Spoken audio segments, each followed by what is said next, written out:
നമസ്കാരം മലയാളി വാർത്തയിലേക്ക് സ്വാഗതം. വിവാദങ്ങൾക്കും അതുപോലെ തന്നെ വിമർശനങ്ങൾക്കും ഒടുവിൽ നടപടി.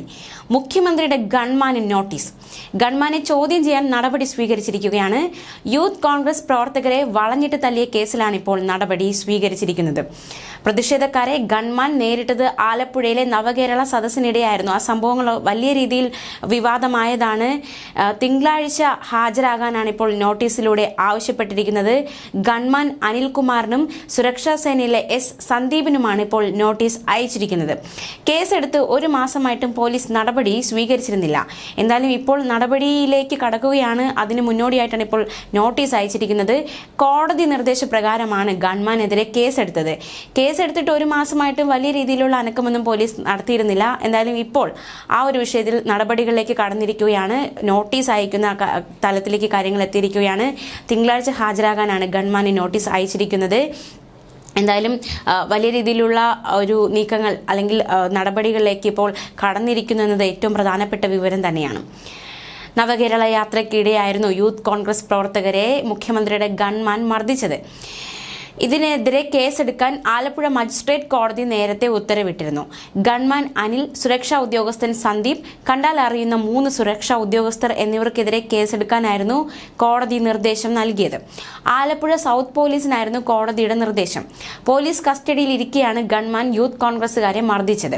യൂത്ത് കോൺഗ്രസ് സംസ്ഥാന general secretary advocate Ajay Juwal, KSU ജില്ലാ പ്രസിഡന്റ് എഡി തോമസ് എന്നിവരാണ് Alappuzha judicial first class magistrate കോടതിയിൽ ഹർജി നൽകിയത്.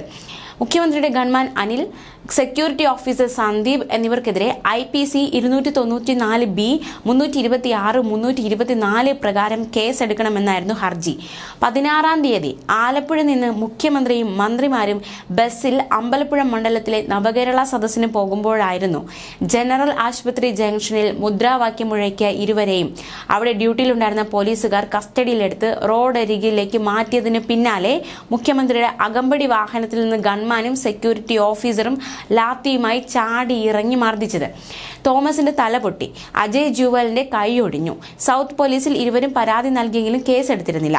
തുടർന്ന് ജില്ലാ പോലീസ് മേധാവിക്ക് നൽകിയ പരാതിയിൽ റിപ്പോർട്ട് തേടി.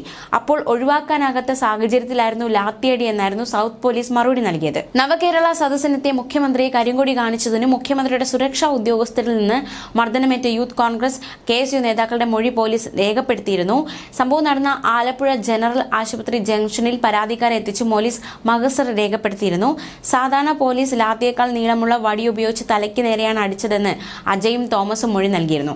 ഇവിടെ ഡ്യൂട്ടിക്കുണ്ടായിരുന്ന പോലീസ് ഉദ്യോഗസ്ഥർ ഇരുവരെയും പിടിച്ചുമാറ്റി കൊണ്ടുപോകുന്നതിനിടെയാണ് മുഖ്യമന്ത്രിയുടെ ഗൺമാൻ പിന്നാലെ എത്തി AD തോമസിന്റെ തലയ്ക്കടിച്ചത്.